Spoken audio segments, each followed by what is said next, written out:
This is the second of the essential tools in your toolbox. It is the ground rules. Every meeting needs ground rules, and it's up to you, the chair, to lay down the ground rules right at the beginning of the meeting, particularly if the meeting is difficult or contentious. So what are the ground rules? The ground rules are just the way things are going to happen. Let's all agree on how we're going to play the game, so to speak. If you don't like the word rules, and some people don't, then just think of it as guidelines.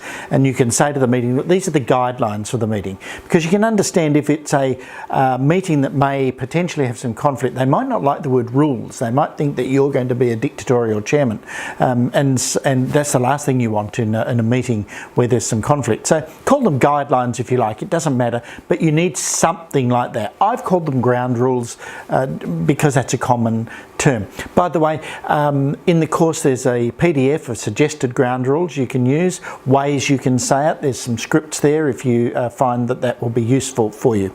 There's another really interesting thing just before we get into the ground rules, and that is there's a concept called unwritten ground rules. It's a concept developed by my friend Steve Simpson, friend and colleague Steve Simpson, and you can go to his website to find a wealth of information on what he calls UGRs, unwritten ground rules.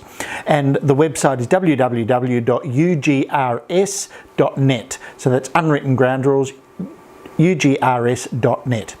But let's look at the ground rules for the purpose that we're looking at them right now. Let's look at some examples. So an example might be you say, good afternoon everyone and welcome to our meeting. I'd like to lay down some guidelines before the beginning of the meeting so that we can all move through the agenda as quickly and efficiently as possible and get the outcomes that we are all looking for. Firstly, can I ask you all to be respectful and courteous to each other? It's really important that we show respect. We'll get a much better result more quickly if we show respect and courtesy to each other. Secondly, can I ask you please, just speak one at a time. It's very difficult for us to make a decision when people are speaking over each other, so please speak one at a time. Can you direct your comments through the chair? And I don't mean that necessarily formally, but could you please just let me know when you want to speak, and I'll give people the nod to make sure that everyone is heard. What we don't want is people speaking over one another. And I'm going to ask you just to speak once initially.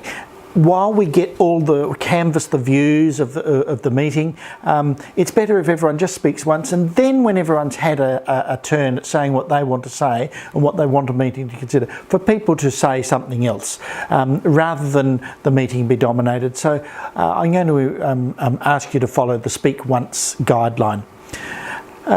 Please don't leave the meeting having not spoken up about an issue that you think is important or that you want to raise. This is a chance for everyone, so please make sure you let me know that you have something to raise, and I'll make sure that you are heard. We're also going to make decisions in a particular way. I'm just going to break away now from the script, so to speak, and come back to just talking about ground rules. Make sure the meeting knows how you're going to make your decisions. Are you going to vote? Or are you going to do it by a ballot? Or is there going to be consensus decision making? Now, we're going to talk about all of these later in the course because they're all different and they all require different things. But which way are you going to vote? That comes up in the ground rules so people know. And finally, the time allotted to the meeting. Give people an understanding. We have the room allotted for 60 minutes or 2 hours or whatever it is. Let people know, have a rough idea, a rough understanding of how long the meeting's going to go.